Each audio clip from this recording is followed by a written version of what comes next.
Hi, my name's Joanne Evans and this is my presentation on health promotion. What is health promotion? Health promotion is a public health approach based on the idea of promoting and encouraging individuals to lead healthier lives. Health promotion can serve to educate individuals on many issues, including being able to avoid diseases.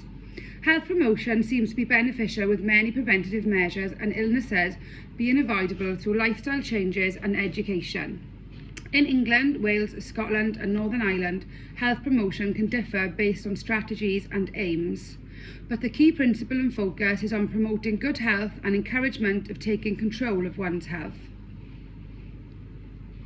Health promotion can be a very useful tool in being able to reduce the pressure on the NHS. Many people will take up the NHS services for minor illnesses which can be treated by themselves through or at the local pharmacy. Some current concerns that health promotion have been effective are in mental health. Mental health impacts 1 in 4 people. Health promotion is able to address the stigmas around mental health as well as raising awareness on this issue. Diet, exercise and obesity. Obesity is on a high rise in the UK and type 2 diabetes is highly likely linked to a lack of exercise and poor diet. Health promotion can encourage individuals to make positive changes in these issues. Alcohol and drugs. Alcohol and drug abuse is on the rise, with many now suffering from addictions. Health promotion can help to promote awareness of the dangers of the excessive use of drugs and alcohol and the dire consequences that come with abusing drugs and also alcohol. Change for Life was a Public Health England-led promotion campaign which launched in 2009. It was the first national social marketing task directed at tackling obesity and its associated health issues. Childhood obesity rates are on the rise at worrying rates, and therefore the Change for Life campaign was launched to tackle childhood obesity rates, as well as encouraging families to make healthier life choices, not just for them, but for their children. The original purpose of this campaign was for childhood obesity prevention. The demographics of this campaign were for the children of age 5 to 11, especially those whose families with attitudes and behaviours suggested that their child was at higher risk of becoming obese. The campaign was split into 4 main stages. These 4 stages were: alert, to educate families on the dangers of excessive sugar consumption and make the message personalised so it was relevant to them; to motivate, to encourage parents to take charge of their child's diet; to support, to encourage them to download the new Sugar Smart app in the larger Change for Life programme, which provides families with free assistance; and to sustain, ensuring children are eating lower amounts of sugar, reducing the amount of sugar the children eat during meals like breakfast, and reducing the number of sugary drinks the children drink. Change for Life used mass media targeting advertising, social media and school engagement with children and parents, as well as to encourage them to adapt with healthy lifestyle habits. The branding, theme and colours used in this campaign were extremely user-friendly and aimed at catching the eye of the younger generation. Change for Life's campaign was extremely successful. It was getting positive reactions from most of society. It had the drive to encourage a healthy lifestyle and prevent childhood obesity. In the first year, over 400,000 families signed up to the Change for Life campaign. Change for Life exceeded its expected targets. The campaign reached over 99% of the targeted families. 413,466 families joined Change for Life in the first 12 months. Over 44,833 families were believed to be still involved in the Change for Life campaign after 6 months. Over 1.9 million responses were received in the first year. In January 2010, a new sister brand, Start for Life, published materials for adults with very young children. In February, a different programme for adults in their 30s was published. Because of the success of the original campaign, Change for Life was able to expand and cater for all other demographics within society. In terms of society, the engagement targets were beaten and over 1.9 million responses were received to the campaign.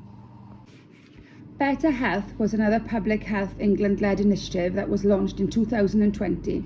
The idea behind this campaign was to encourage adults to make better life choices regarding their health by losing weight and getting active, and also quitting smoking. The campaign was launched during the COVID-19 pandemic. The Better Health campaign promoted the "Let's Do This" phrase. This could have been a way of using inspiring words, as many people were currently struggling with the pandemic.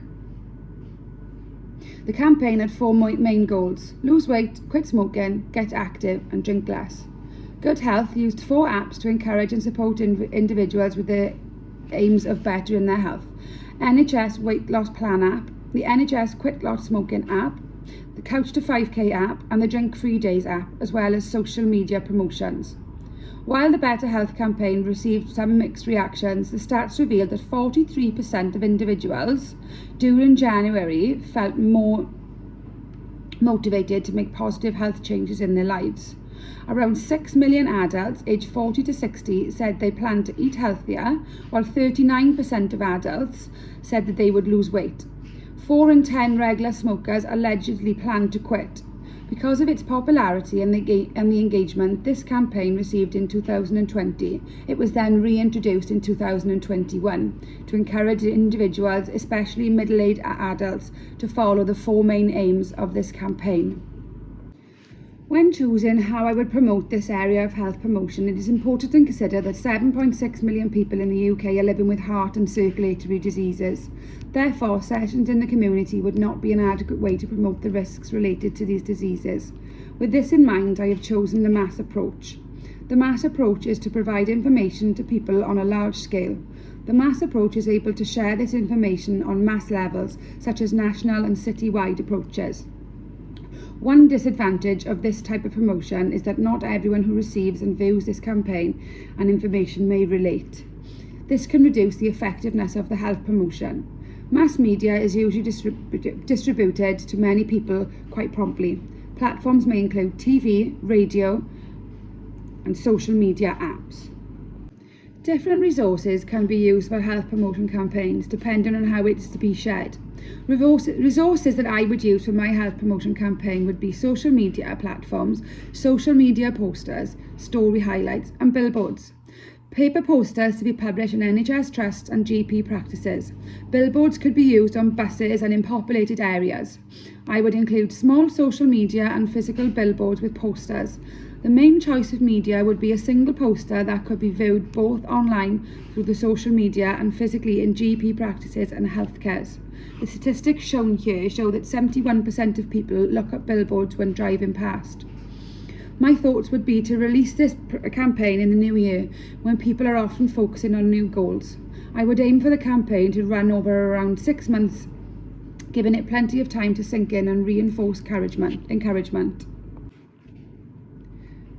Depending on the scale of the health promotion, ascertaining the outcome and effectiveness can depend on the resources used. One effective way to determine the effectiveness of this health promotion activity would be an evaluation. The evaluation would need to be written up and chosen before the health promotion is released, and could then be referred to after the launch and completion of the health promotion. Describing the programme for an evaluation and previewing the evaluation with directors, stakeholders and those involved within the programme would likely be able to determine the effectiveness for all involved in its production.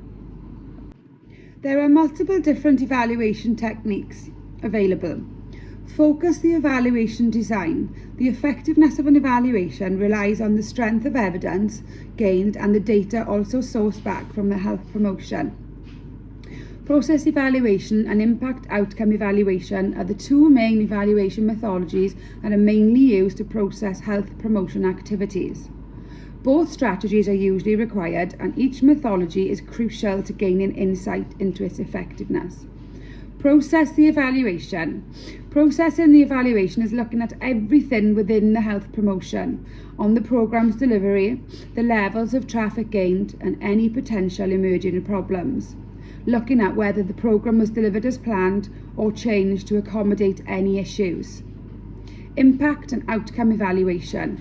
This evaluation captures the short and medium-term effects, as well as its long-term consequences, which are known as the outcomes.